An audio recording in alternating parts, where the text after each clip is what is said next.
It seems like our social responsibilities within a municipality are ever changing and ever growing. And we definitely need to see an increase of that funding to accommodate some of those new services that we're providing to our residents and the high social needs that we're seeing in many of our communities. It's gone well beyond it just being a problem in the big cities in Alberta. It's certainly being felt across the mid cities as well as some of the big towns. And even, big towns aren't necessarily in Edson's definition, but when you're seeing towns the size of Edson having to struggle with social needs and high social needs, there definitely needs to be more funding allocated from the province to address that.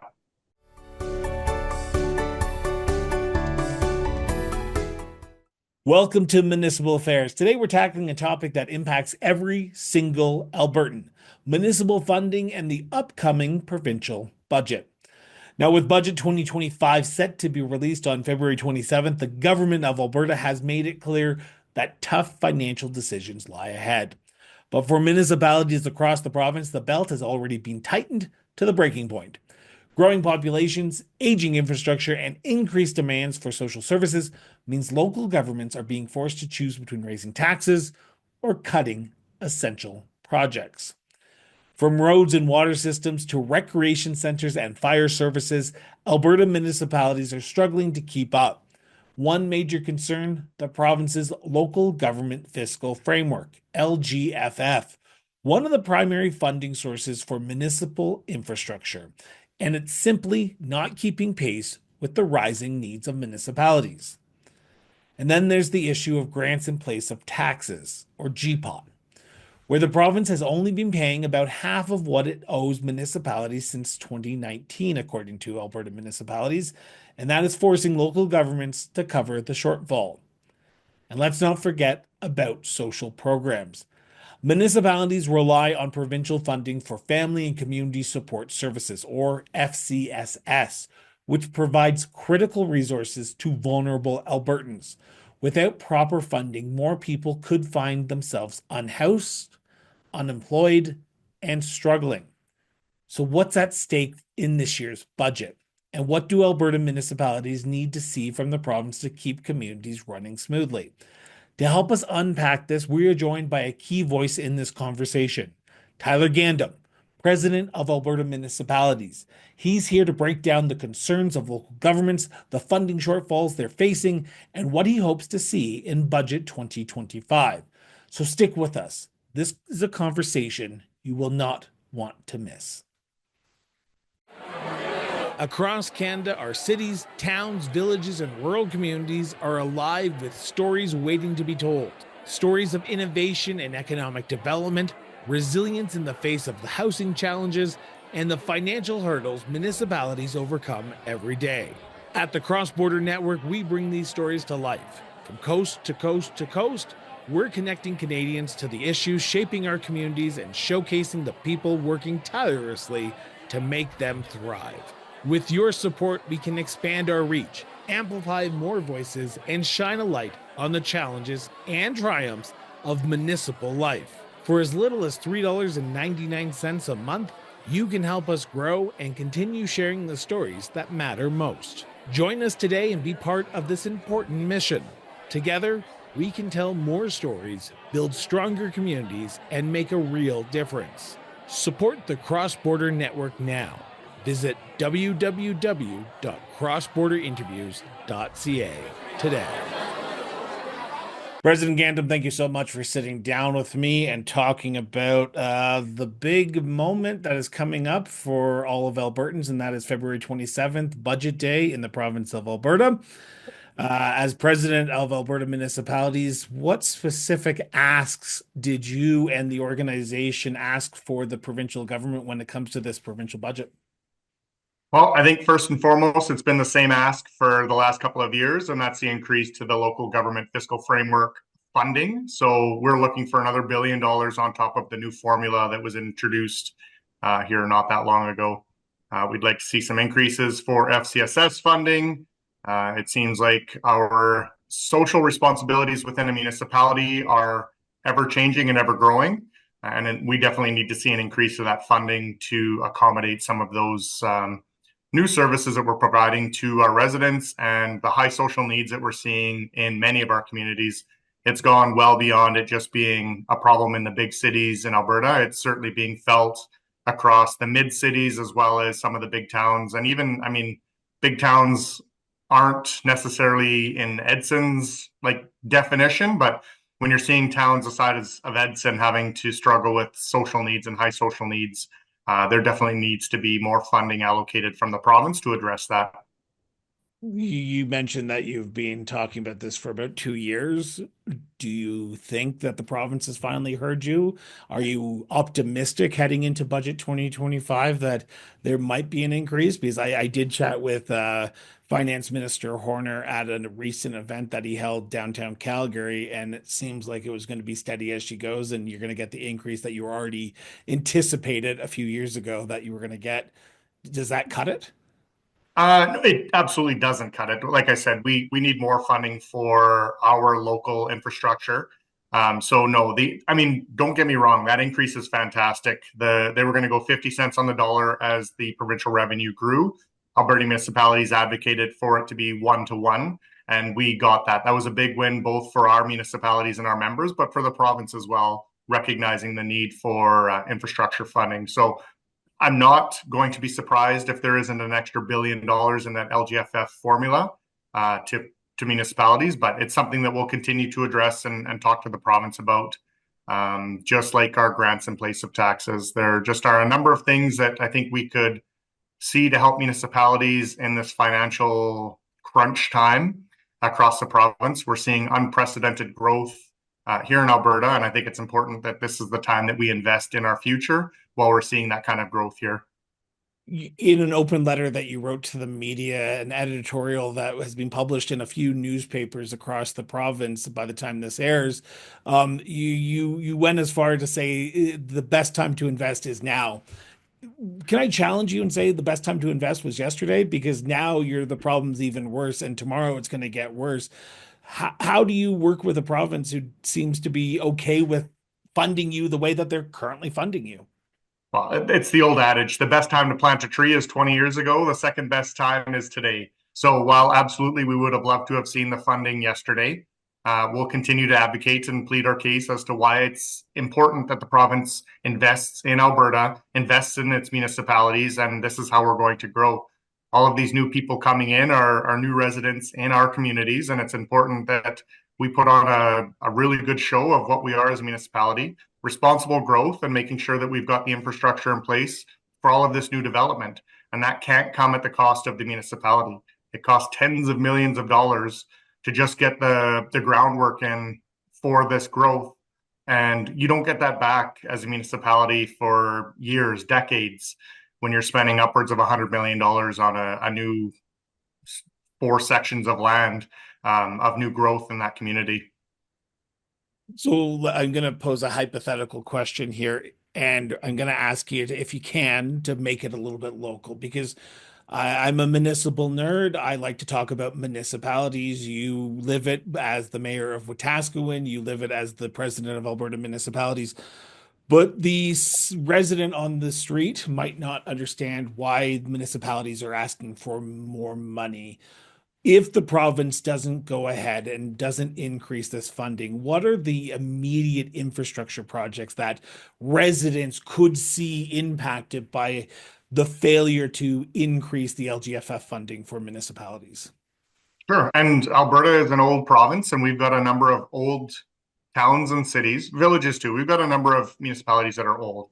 Wetaskiwin is no different. We had almost 100-year-old infrastructure under our main street when we did our main street revitalization about 12 years ago, where we had clay and pipes underground for wastewater and managing our stormwater. So when you're looking after replacing all of that stuff, it costs tens of millions of dollars, even in a small community like mine. So when you're not looking after that infrastructure, or when you're replacing existing infrastructure, it's great to have it in place, and we're doing much better at recognizing when projects need to be done before they become an emergency. But as soon as they become an emergency, it increases the cost on that project exponentially. So it's really important that we've got the tools in place to look after the infrastructure. Otherwise, it comes out in lower levels of service within that municipality. So if your ball diamonds used to get cut once every 5 days, maybe it goes to 8 or 9 days. It's snow clearing, road sweeping, park maintenance, growing the municipal services that we have will either stop improving as we see more residents, the level of service will decrease, or we're going to see an increase to our property taxes, which we're seeing across the province right now. Just trying to address that growth, let alone what's going to happen in the next 10 years when we see the potential of another 2 million people in the province. Now, there might be some who might say that Alberta municipalities is asking for too much, particularly at this time. We are in an economic challenging moment in our world right now with everything going on south of the States and here in Canada. What do you say to those in government, those on the street who might say municipalities need to work with the provincial government because we need to balance our budget and we need to do it, and that means the municipalities aren't going to get exactly what they want? No, and we recognize that we're not going to get exactly what we want. Municipalities actually are the ones who do run a balanced budget. Come time when we're doing our budget deliberations and when we get our audited financials at the end of the year, we need to be on par with where we were and what we budgeted for. So it's not like we can run a deficit. It's different than debenturing or borrowing money for projects, which municipalities are allowed to do. But we've also got debt limits as well that we can run. So if it's not the province that's investing in Alberta right now, which means every municipality, every summer village, town, city, and big city, then we're just going to push the problem further down the road. And it's going to be somebody else's problem 10, 15, 20 years from now if we're not addressing those needs. So absolutely, there needs to be some really good communication and figuring out a plan moving forward. We've been asking the province for a plan on what this growth means in Alberta and how we're going to work together collectively. And that's something that we're going to take very seriously because it does affect our municipalities. The growth doesn't pay for growth in a municipality. It takes a long time to recoup that cost of all of that underground infrastructure for that new development in our communities. You talk about growth and the population growth that the province of Alberta has seen over the last few years has been eye-opening for municipalities because you are now trying to balance that growth with the demands that your current infrastructure that has in place. What strategies should municipalities and what strategies should the province be looking at to ensure municipalities can keep up with that demand? Because it seems like more and more people are coming to Alberta because Alberta was calling and they accepted that call. They absolutely did. We're seeing some opportunities now to regionalize with some of our communities that share borders with other counties or share borders with each other. The ICFs that were introduced a number of years ago, where communities are helping pay for services in a neighboring community that they're not providing. All of these things, I think, is good fiscal management and looking after our neighbors as well. And I think it's really important that the County of Wetaskiwin, speaking locally, the County of Wetaskiwin recognizes the services that the City of Wetaskiwin provides for its residents. And through those ICF policies and how we're having those agreements in place is that we can keep track of the number of users at our recreation. We can keep track of recreation's probably the biggest one, but we need the libraries, we need recreation, we need, you know what I mean? All of those things that we're providing for services shouldn't come at the cost of the City of Wetaskiwin residents and business owners only. So seeing that regionalization is going to help with that growth. I think the partnership with the province on how we can grow, where it makes sense to grow, and making sure that those communities are looked after as well. You're seeing Edmonton grow by 100 people a day. I couldn't imagine that kind of growth and how they're having to deal with that. But then you've got all of those cities and communities around the big cities that are seeing very similar growth as well. And as it grows, it's going to grow outwards. And Leduc is going to see that, then Millet, Wetaskiwin, all the way through that. Beaumont is seeing great growth right now. So it's really important that we invest in that. And that, because if we don't, like I said, in 20, 30 years, when we've got this population of 10 million people in Alberta and shaky infrastructure, it's going to cost a lot more to replace it then than it is to do it right the first time. So, for those who don't know, I should just clarify ICF is Intergovernment Collaborative Framework, where a municipality who touches a neighboring municipality have been mandated by the province to work together on mutual services. I just want to put that out there so people Appreciate that. understand. I was good enough to do the local government fiscal framework for the LGFF and then totally slipped on the ICF. So I appreciate that. No worries. I want to turn to another topic that you just mentioned at the top of the interview, and that is GPOT. Now, I was in Red Deer in September, and this was a topic that many of your municipal leaders that I was not expecting, from High Prairie to Edmonton, talking about this. So, from small towns to not small towns, but from towns to big cities, this is a topic that many municipal leaders are asking and talking about. What are the impacts of these government in place of taxes that the provinces give to municipalities in lieu of property taxes? What are the impacts of them not paying their fair share of these GPOT being on municipalities since 2019 when they stop paying the full share that they should have been? Right. So now we're seeing about half of what we should be seeing in the grants in place of taxes. And it just means that what do they call it? Tax deferral or tax sharing. Now that we're still providing the same services to a provincially owned building. Streets are being cleared or swept. We've got police, we've got bylaw or CPOs, we've got fire service. All of these things that our property taxes pay for is still there for all of these provincially owned assets.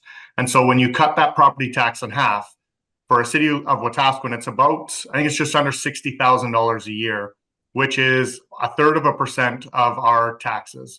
So now that gets put back on the rest of the tax base who have to share that tax that we're not receiving now from the province. And it all depends on how much provincial infrastructure you have in your community. That is the difference of how much of the grant in place of taxes you're going to be receiving and how much of that is going to be absorbed from the rest of your residents and your business owners. So it's important that we receive that funding. Otherwise, it just gets put back onto the local taxpayers here in your municipality. Have since September of last year of 2024, has there been discussions between yourself, Minister McIver, yourself, Minister Horner, about this GPOT and potentially increasing it back to its full amount in this 2025 budget? Or is this just something that I'm fishing for and hoping for the best, that I can tell municipal leaders when I talk to them this week that they could see an increase? For sure, it's been a conversation with Minister McIver and the Premier. She recognizes the importance of that financial support to municipalities. I hope that we're going to see a change in what the grants in place of taxes is going to be for municipalities. We sent a number of letters and examples of the impact it has on communities. Both Minister McIver and Premier Smith acknowledged the impact that it has and saw that that might be something that they're able to change moving forward. I haven't had that conversation with Minister Horner. That doesn't mean that it can't be relayed on from our minister, Minister McIver. And like I said, during our fall session last year, the Premier wanted that information and asked for it. So Alberta municipalities put that forward, put that call out to municipalities and have that to the provincial government right now. So I'm sure that's being taken into consideration while they look at budget for 2025. You set me up. I have to ask the question because during the Red Deer convention, Premier Smith took to the stage and mused about the province collecting property taxes from municipalities, then distributing them back. Has there been any conversation from September? Could we be in for a bit of a wake-up call on February 27th when the province announces that they're going to start collecting property taxes? Or was that just a one-off idea that has not had any legs since September? As far as I know, this was a one-off idea. The Premier and I had the opportunity to sit on stage and talk for probably 45 minutes or so. And I think that that was an option that the province could look at. I have not heard or seen any movement on what that would look like. So I would be very surprised if we see a change in how property taxes are collected. One of the things that municipalities have been talking about is the collection of school tax requisition and why we are the middle people for collecting that tax on behalf of the province. The average business owner and resident doesn't necessarily see what is included with their property tax and sees a big number at the bottom of the page. But they do need to recognize that we are collecting taxes on behalf of the province as well. And so that's been the conversation from municipalities. I haven't heard any municipalities wanting to look at the province collecting all property taxes on behalf of municipalities. That's a good area to stop that segment and move into one that is to deal with the budget and also the growth that we've talked about. And that is the social services that municipalities are delivering to its residents, particularly around FCSS or family care, family and community support services. Now, I've had the opportunity to sit down with the mayor of Claresholm, the mayor of Drayton Valley, and both of those communities. I wouldn't expect this conversation to come up, but it is. Our towns are asking the province for more money when it comes to FCSS because more and more Albertans are relying on that program. What level of funding increase do municipalities believe is necessary for FCSS to meet growing demands on their municipalities and on the services that you provide? I think you're going to test my memory here. I think what we were asking for was another $50 million on top of the Is that $105 enough? million. I think that definitely gets the ball rolling. We also have to take into consideration the capacity that FCSS has. More money doesn't necessarily mean more programming. If they're already tapped out in their ability to provide services for the community, more money isn't going to change that. Just like every other service across Alberta, every other employer is struggling to find employment here. FCSS is no different. And especially if we're looking at some especially trained social services that we would want to be providing and through that programming, it's going to be, I think it's going to be a long-term solution here for the social issues that we're seeing in our communities. Social issues in Wetaskiwin aren't new. We've been dealing with them for decades. I've seen it firsthand for Should as you long as I've though? been. Can I ask Sorry? can I Yeah. ask the very political question here? Should municipalities be dealing with these issues? Because we always hear get back to the basics of what municipalities should be dealing with. And homelessness and addictions, mental health and addictions are usually in the provincial jurisdiction. But if programs like FCSS are using are addressing these issues and helping Albertans, helping community members address them, isn't that diverting resources that the municipality could be using somewhere else to fix these infrastructure projects? Is it neglect on the province to just ask the municipalities to deal with these issues again? I think it's only neglect if they're not a partner at the table. And I can speak firsthand with Wetaskiwin. We've been dealing with social issues for decades, and it's been great to have the partnership with the province right now to help to try to address some of those social needs, which goes well beyond just having a homeless shelter or even a temporary homeless shelter in a community. We've seen increases to police funding and police resources. We saw another justice join our provincial courthouse last September. All of these things are just a piece of the many moving parts that are going to change the social dynamic in my community. And it's no different for many of the other communities across the province. So while the mandate for social services, housing, mental health addictions, all of those things do fall under the provinces or even the federal's mandate, I think there's no way that we're going to be able to get through that and make some real changes and feel that impact if communities aren't involved with that as well. And so I think it takes a lot of communication. This is something that I've been working on for my entire time as mayor for sure. So going on 8 years. But I know our community has been struggling with that for a long time.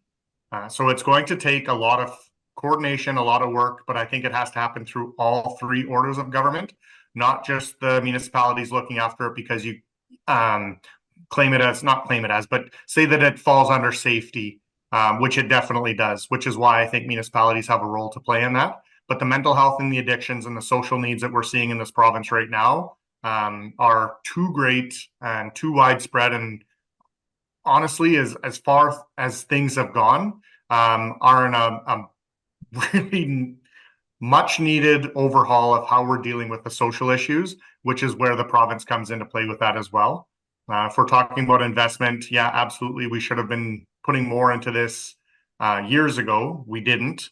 But now we can recognize the impact of things not being looked after and make a concentrated effort to start looking after those things better, which I think is going to change what the province looks like in 20 years, because that's exactly how I feel is going to change for Wetaskiwin.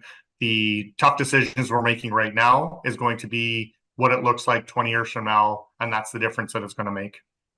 Talking about the challenges around social issues, about mental health and addictions. I'm going to sort of pivot away from budget for a second and talk about what's going on the federal stage, but also the global stage with potential incoming tariffs from the United States on Canadian goods. And that means it would impact Alberta municipalities directly, whether it be businesses or their communities and unemployment. Um, Donald Trump, president of the United States of America, has said that tariffs would be in place if the border wasn't secure. That means the the distribution of fentanyl across the border needs to come to an end, and we need to protect our border. Now, your organization, Alberta Municipalities, has many members who are literally butt up against the Montana Alberta border, whether that be Coots, whether that be Cardston, you name it, it's a hop, skip, and jump. How are your members dealing with this potential threat, and how are your members preparing to secure the border? Because I can imagine this is a conversation that you didn't expect to be having on January 1st, but we're 2 weeks away from recording to when these tariffs are going to be put on. Has there been any movement from the provincial government and Alberta municipalities about how we can secure the border to potentially offset these tariffs that might come in? Yeah, absolutely. So the federal government said that we would have 10,000 people, whether that's officers, border security, whoever, helping with that border security and the exchange of illegal products moving across our border. So securing that border for sure. The federal government has taken that very seriously. The premiers have all met and are also taking that responsibility seriously as well. I would imagine anybody under the Municipal Police Services Agreement, so the MPSAs, and anything with their own police service in some of those mid cities and larger cities, received a letter on Friday Friday would have been the 14th of February, asking that our community peace officers fall under the command of the local police jurisdiction, so the local police chief's jurisdiction, to help with that. And so if there's going to be a redeployment of RCMP members to help with border security, how many CPO officers do we have available, and how can we give them enhanced powers to help with the RCMP's calls for service in each of those communities in the absence of RCMP? There's also been a request for the federal government to cover any overtime with our CPOs that they might be incurring to deal with maybe the displacement of our RCMP to other locations. So we had a meeting this morning, February 18th, with Minister Ellis and Minister McIver and a number of municipalities who would be impacted by this. They're looking for a letter of support to the province, indicating how many CPO officers we have available. Are we on board with these enhanced policing powers? Not mandatory, but asking for the support. And of course, with the Team Canada approach. Some of the concerns were just in how we're going to deal with with those CPOs, their safety, their ability to communicate with RCMP and other policing agencies. So just a lot of questions, I think, this morning to maybe alleviate some of those concerns from the municipalities, from those elected officials. And a number of them have already said that they'll have a letter signed and sent back to Minister Ellis for tomorrow. That's when he was asking for it. And some of the other ones, including myself, wanted the opportunity to get input from their councils, because this could mean either a budgetary impact or a level of service impact, changing the number of RCMP members that we have in our community. So I think it goes to having a conversation with our administration, our inspector, as well as our council, to see what that impact is going to be. Again, we fully support the Team Canada approach. There are definitely some things that need to change. And some of the questions that were asked this morning's call were, how are we going to change how we're dealing with these crimes too, which then becomes a justice issue in dealing with the increased social concerns. And again, it's not It's not a crime to be poor, but I think we need to be dealing with it differently when the crimes continue to happen to support some of those addictions that we're seeing within our residents. That I'm was a gonna ask, long-winded answer. it was a long-winded answer, but it brings up the million-dollar follow-up question. Now, last time I checked, and I am pretty good with geography, unless you ask some people in my family, I'm not. Wetaskiwin's not a border community. Wetaskiwin's nowhere near the America-US border. Why should residents of Wetaskiwin care about what's going on in Coots, what's going on in down in Milk River, down in Cardston? Because your resources would be potentially diverted down to these areas where the border would be more secure, pumped up. Talk me through that sort of circle that peg for me because it just doesn't seem Sure. like it would work for me.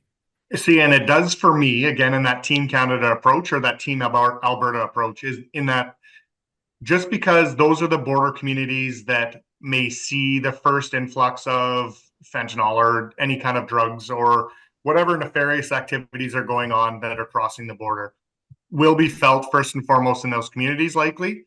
But that doesn't mean that it's not making its way all the way up to high level because those products have to make it into the province somehow, whether it's through BC or Saskatchewan. If it's coming from the States or vice versa, if it's coming from Canada down into the States, if we've got a team approach on making sure that we can cut as many of those ties down, then it works for everybody. So it doesn't end up straight across the border into Wetaskiwin, but it eventually ends up in Wetaskiwin. And so if we can head off some of that stuff, it makes my community safer too. It's just diverting resources.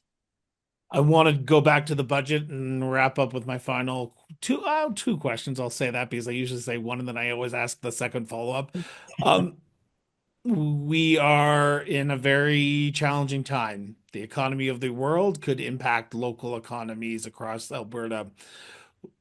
From a budgetary perspective, from the province's help to municipalities, what would a successful budget 2025 look like from the perspective of Alberta municipalities? I think I think priorities definitely have to change as the world changes too. So, like I said, not seeing another $1 billion for infrastructure isn't going to surprise me. What would surprise me if there wasn't budget allocations for ensuring Alberta's long-term ability to um, work within North America as well as the rest of the world. I think we've made the point we've made the point that without Alberta's resources and our ability to contribute to the nation's GDP, the entire country is going to suffer. And I think that it's important to realize that while we have a part to play in this, we also have to recognize that other provinces and their municipalities have a part to play in this too. So I'm glad to see the shift from us only looking after Alberta's interest in terms of how tariffs are going to affect us, that it is absolutely a national problem. So we do need to look after our individual interests, but we need to recognize the impact that other people are going to have and how it's going to impact Alberta as well. Are you optimistic about the future heading into the last year of this term?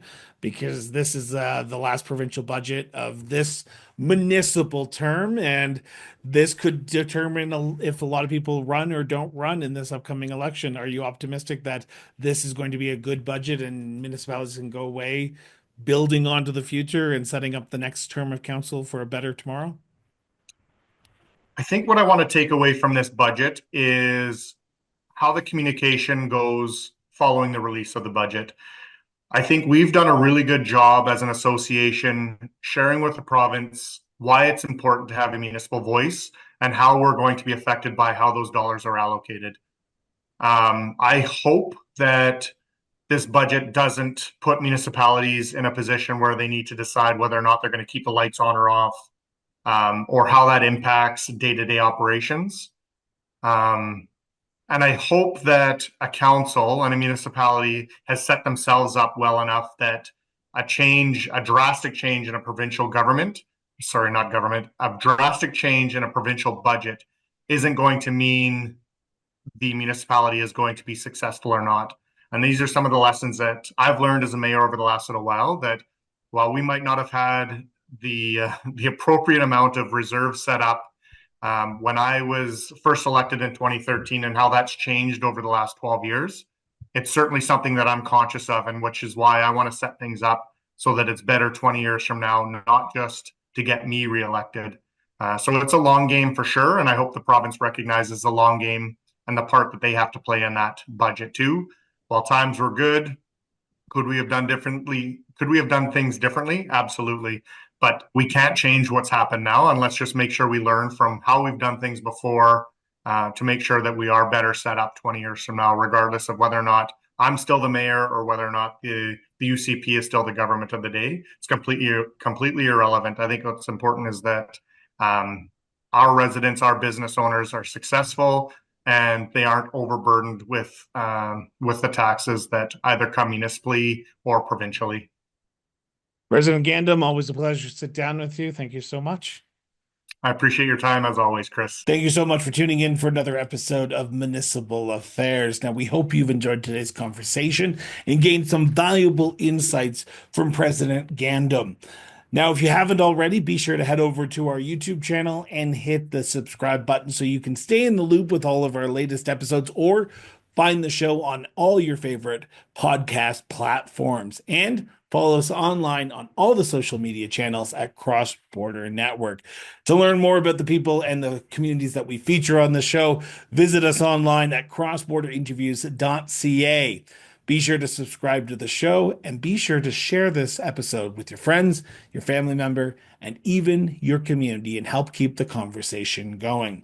Until next time, stay informed, stay engaged, and we'll be back with a brand new episode of Municipal Affairs. Till then, everyone.